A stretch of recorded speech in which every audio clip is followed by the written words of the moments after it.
Hi folks, Alex Klingelhoeffer here with Exencial Wealth Advisors.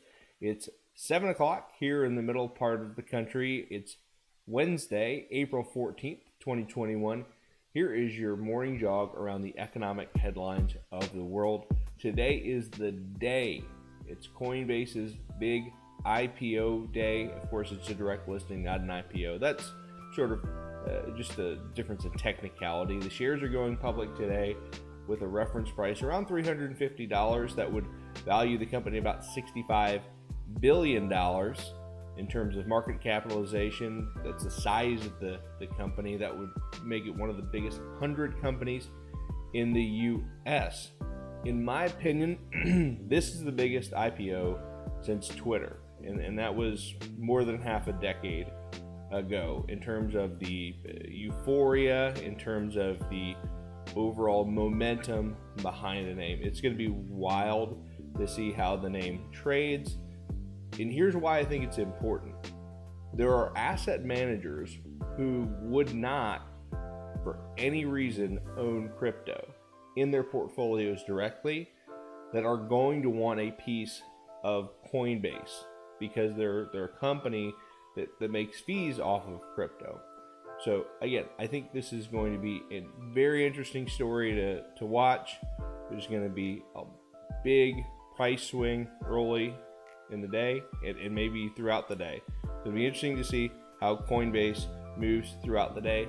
Again, I think this is the biggest IPO. There'll be as many shares traded. Now, the price is a little bit high, so maybe the shares traded will be a little bit less. But I think in terms of dollar volume, this is going to be, again, the biggest IPO since Twitter. EU is going to end their contracts with AstraZeneca and J&J. They're going to focus on some other vaccines to carry their flag throughout the next year or two. J&J and AstraZeneca being the most politically concerning, maybe medically concerning vaccines. Of course, J&J is right now halted in the US over some blood clotting concerns. AstraZeneca as well. Novavax going for US approval next month. Pfizer, Moderna, all mRNA vaccines that seem to be having great efficacy with no real drawbacks. A couple of earnings reports before we get you on to the rest of your day. JPMorgan had a big number today. Had about a 450 a share. I think analysts were expecting 310 a share, knocking the doors off. Goldman Sachs also beating estimates by I think it was 80%, something like that. Let's see. Analysts expecting $10 a share. They made 18.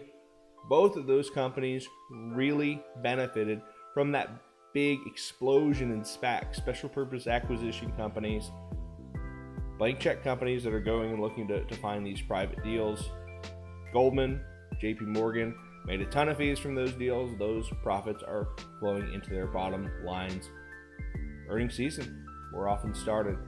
If you want additional information throughout the day, feel free to follow me on Twitter. It's OKCCFACFP.